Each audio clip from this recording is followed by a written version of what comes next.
Sir bookings fire start అయిపోయింది. అంటే ఇప్పుడు ఓవర్సీస్‌లో గానీ, ఇక్కడ గానీ ప్రీ బుకింగ్స్ అనేది చాలా చాలా బాగున్నాయి. చాలా అవర్ బై అవర్ కూడా చాలా ఒక రేజ్ కనిపిస్తుంది. ఫస్ట్ డే ఏం ఎక్స్‌పెక్ట్ చేస్తున్నారు సార్ కలెక్షన్స్ వైస్ మీరు?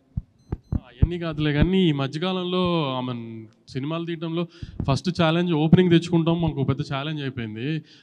రిజల్ట్ వచ్చిన తర్వాత ఎంత కలెక్ట్ చేస్తుంది అన్నిటికంటే ముందు ఓపెనింగ్ తేవడం ముందు మాకు ప్రైమరీ ఛాలెంజ్ అయిపోయింది.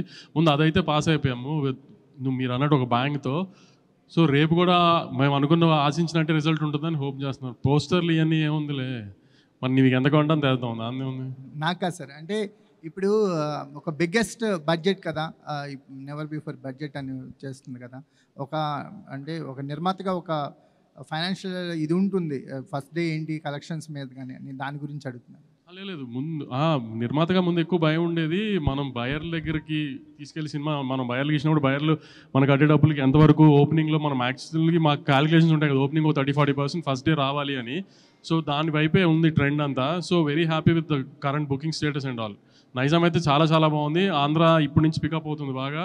ఓవర్సీస్ అయితే చాలా చాలా బాగుంది. సో మేము అనుకున్న టార్గెట్కి ఓపెనింగ్ రీచ్ అవుతున్నాం. వంశీ గారు, విజయ్ ఫ్యాన్స్ ప్రీమియర్స్ ఎక్స్పెక్ట్ చేశారు.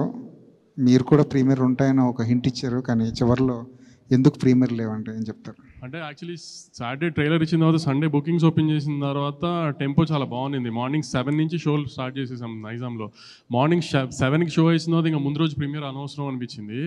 సో కానీ ఇంచుమించుగా యూఎస్లో షో స్టార్ట్ అయ్యే టైం ఇండియాలో 10:30-11 అవుతుంది. ఆ టైంకి స్టార్ట్ అయిపోతుంది. ఇవాళ నైట్ 10:30-11 ఇండియా టైంలోనే యూఎస్లో షో స్టార్ట్ అయిపోతుంది.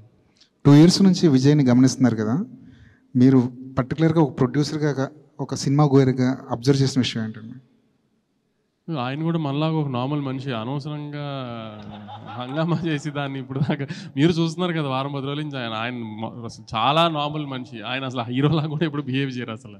ఇంటర్వ్యూలు ఇవ్వకపోవడానికి మీడియాతో ఇలా ఉండి అలా ఉండే మీరు ఏమైనా గైడెన్స్ ఇచ్చారా? మీరు ఎందుకు అయినా అంతగా ఆయనకే పెద్ద టీములు తిరుగుతున్నాయి ఆయన చుట్టూ, ఎందుకు గైడెన్స్ ఏం అక్కర్లేదు. కానీ ఎందుకు ఇప్పుడు మామూలుగా ప్రమోషన్స్ అన్నీ బాగా చేస్తాం కదా. ఇప్పుడు ఆ ప్రమోషన్స్ అన్నిటికీ మెయిన్ గోల్ ఏంటి, మాకు ఓపెనింగ్ కదా.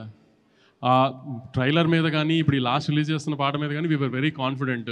ప్లస్ ఏంటంటే 1 week ముందే కళ్యాణ్ గారి సినిమా ఉంది. So we didn't want to disturb that మధ్యలో దూరి ఇది అంతా అని. సో అది అయిపోయిన తర్వాత ప్రమోషన్ స్టార్ట్ చేద్దాం అనుకున్నాం. అలానే ట్రైలర్ చేసి అలానే ప్లాన్ చేసాం. సో ఇంకా ఇంటర్వ్యూలు ఏని స్పేస్ అవుట్ చేసే టైం లేదు అసలు. చూసారు కదా ఇంకా మీరు కూడా, అందుకని ఇంకా